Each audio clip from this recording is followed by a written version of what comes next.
जम्मू कश्मीर के किश्तवाड़ जिले में 14 अगस्त 2025 को एक भयानक बादलफाड़ क्लाउड बर्स्ट ने तबाही मचाई, जिसने पूरे क्षेत्र को हिलाकर रख दिया।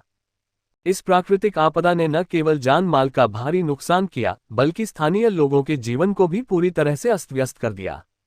बादलफाड़ के बाद आए अचानक बाढ़ ने कई गांवों को अपनी चपेट में ले लिया, जिससे घर, सड़कें और बुनियादी ढांचे तबाह हो गए। इस आपदा में अब तक 38 लोगों की मौत हो चुकी है, 98 लोग घायल हैं और 100 से अधिक लोग अभी भी लापता हैं। राष्ट्रीय आपदा प्रतिक्रिया बल (एनडीआरएफ), राज्य आपदा प्रतिक्रिया बल (एसडीआरएफ), भारतीय सेना और अन्य स्थानीय टीमें राहत और बचाव कार्य में दिन रात जुटी हुई हैं। आपदा की भयावहता। किश्तवाड़ के ग्रामीण इलाकों में बादलफाड़ के बाद भूस्खलन और बाढ़ ने भारी तबाही मचाई। प्रत्यक्षदर्शियों के अनुसार अचानक आसमान से भारी मात्रा में पानी बरसने लगा और पूरा पहाड़ खिसकने लगा।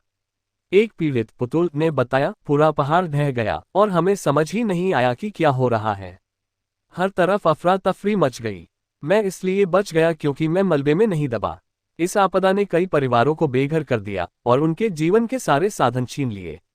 सड़कों और पुलों के बह जाने से कई क्षेत्र पूरी तरह से कट गए हैं, जिससे बचाव कार्य और भी जटिल हो गया है।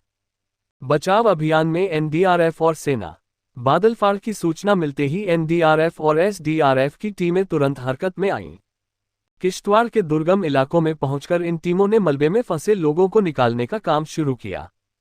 भारतीय सेना, सीआरपीएफ और स्थानीय प्रशासन भी राहत कार्यों में सक्रिय रूप से शामिल हैं। अब तक 98 लोगों को सुरक्षित निकाला जा चुका है और लगभग 6000 लोगों को प्रभावित क्षेत्रों से बाहर निकाला गया है। जम्मू कश्मीर के विपक्षी नेता और स्थानीय विधायक सुनील कुमार शर्मा ने बताया, दूसरे दिन भी बचाव अभियान जोर शोर से चल रहा है।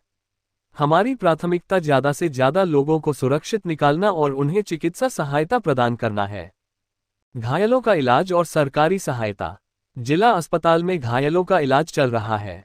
कई लोग गंभीर रूप से घायल हैं और चिकित्सा टीमें उनकी जान बचाने में जुटी हैं। स्थानीय प्रशासन ने प्रभावित लोगों के लिए अस्थायी आश्रय स्थल और भोजन की व्यवस्था की है।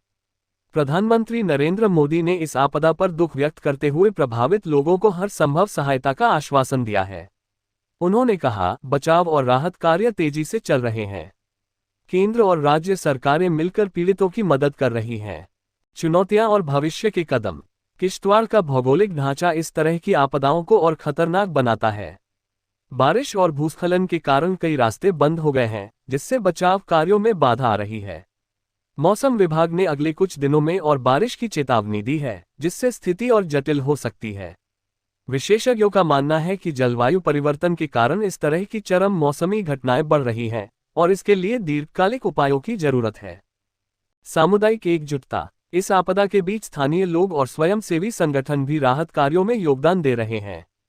बीजेपी नेता शगुन परिहार ने बताया कि समुदाय एकजुट होकर पीड़ितों की मदद कर रहा है। हम सब मिलकर इस संकट से निपटने की कोशिश कर रहे हैं। ये समय एक दूसरे का साथ देने का है, उन्होंने कहा। निष्कर्ष। किश्तवाड़ में बादलफाड़ ने एक बार फिर प्रकृति की विनाशकारी शक्ति को उजागर किया है। एनडीआरएफ और अन्य टीमें अपनी जान जोखिम में डालकर लोगों को बचा रही हैं, लेकिन यह आपदा हमें जलवायु परिवर्तन और आपदा प्रबंधन पर गंभीरता से सोचने के लिए मजबूर करती है। सरकार और समाज को मिलकर ऐसी आपदाओं से निपटने के लिए बेहतर रणनीतियां बनानी होंगी, ताकि भविष्य में इस तरह के नुकसान को कम किया जा सके।